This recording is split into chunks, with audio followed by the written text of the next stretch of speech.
செய்தி. வணக்கம். விவி செய்திகளுக்காக ஊர் செய்திகள் வாசிப்பது திருதி. ராணிப்பேட்டை மாவட்டம் ஷோலிங்கர் அடுத்த ரெண்டாடி கிராமத்தில் நூற்றாண்டுகள் பழமை வாய்ந்த கங்கையம்மன் சுவாமி திருக்கோவிலில் மகா கும்பாபிஷேகம் நடைபெற்றது. இதனை முன்னிட்டு கோபூஜை, கலச பூஜை, கணபதி ஹோமம் உள்ளிட்ட பல்வேறு சிறப்பு பூஜைகள் 3 நாட்களாக நடைபெற்று வந்தது. தொடர்ந்து இன்று காலை சிறப்பு பூஜை செய்யப்பட்டு 108 மூலிகைகள் கொண்டு சிறப்பு யாக பூஜை செய்து மங்கள வாத்தியங்கள் முழங்க கலச புறப்பாடு நடைபெற்றது.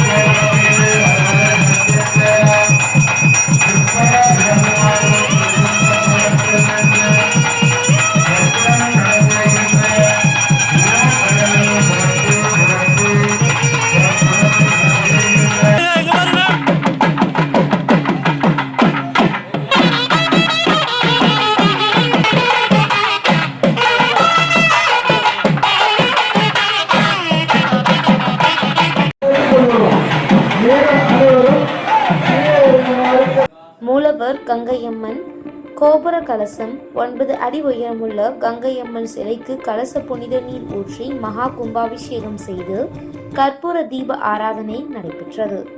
தொடர்ந்து சுவாமிக்கு சிறப்பு அலங்காரம் செய்யப்பட்டு கற்பூர ஆராதனைகள் நடைபெற்றது. பொதுமக்களுக்கு பிரசாதம், அன்னதானம் வழங்கினார்கள்.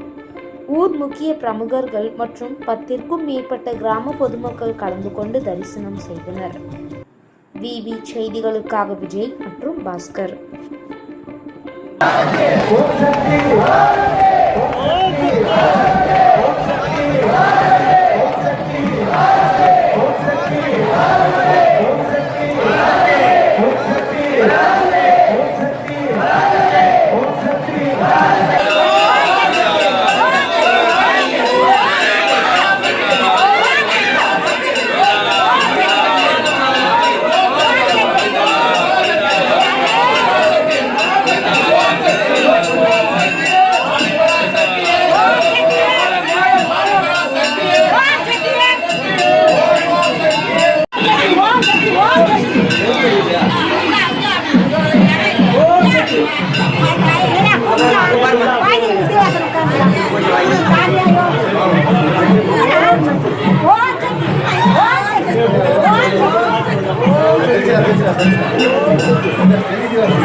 Thank you.